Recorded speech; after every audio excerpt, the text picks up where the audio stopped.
پھر ان کے بعد ہم نے ایک اور جماعت پیدا کی اور انہی میں سے ان میں ایک پیغمبر بھیجا جس نے ان سے کہا کہ اللہ ہی کی عبادت کرو کہ اس کے سوا تمہارا کوئی معبود نہیں، تو کیا تم ڈرتے نہیں؟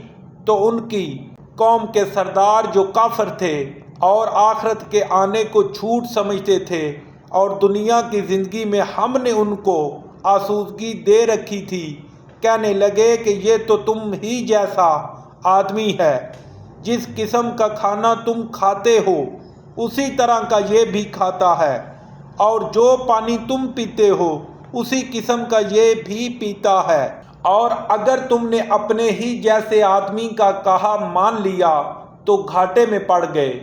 کیا یہ تم سے یہ کہتا ہے کہ جب تم مر جاؤ گے اور مٹی ہو جاؤ گے اور استخوان کے سوا کچھ نہ رہے گا تو تم زمین سے نکالے جاؤ گے؟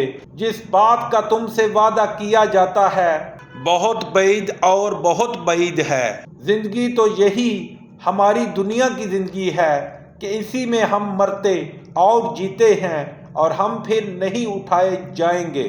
یہ تو ایک ایسا آدمی ہے جس نے اللہ پر جھوٹ افطرا کیا ہے اور ہم اس کو ماننے والے نہیں۔ پیغمبر نے کہا کہ اے پروردگار، انہوں نے مجھے جھوٹا سمجھا ہے، تو میری مدد کر۔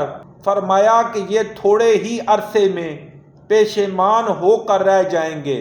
تو ان کو وعدہ برحق کے مطابق زور کی آواز نے آ پکڑا تو ہم نے ان کو کوڑا کر ڈالا، پس ظالم لوگوں پر لعنت ہے۔ پھر ان کے بعد ہم نے اور جماعتیں پیدا کیں۔ کوئی جماعت اپنے وقت سے نہ آگے جا سکتی ہے اور نہ پیچھے رہ سکتی ہے۔ پھر ہم پے در پہ اپنے پیغمبر بھیجتے رہے۔ جب کسی امت کے پاس اس کا پیغمبر آتا تھا تو وہ اسے جھٹلاتے تھے، تو ہم بھی بعض کو بعض کے پیچھے ہلاک کرتے اور ان پر عذاب لاتے رہے اور ان کے افسانے بناتے رہے۔ پس جو لوگ ایمان نہیں لاتے ان پر لعنت۔ پھر ہم نے موسیٰ اور ان کے بھائی ہارون کو اپنی نشانیاں اور دلیلیں ظاہر دے کر بھیجا، یعنی فرعون اور اس کی جماعت کی طرف، تو انہوں نے تکبر کیا اور وہ سرکش لوگ تھے۔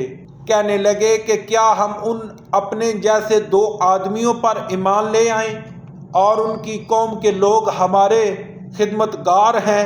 تو ان لوگوں نے ان کی تکذیب کی، سو آخر ہلاک کر دیے گئے۔ اور ہم نے موسیٰ کو کتاب دی تھی تاکہ وہ لوگ ہدایت پائیں۔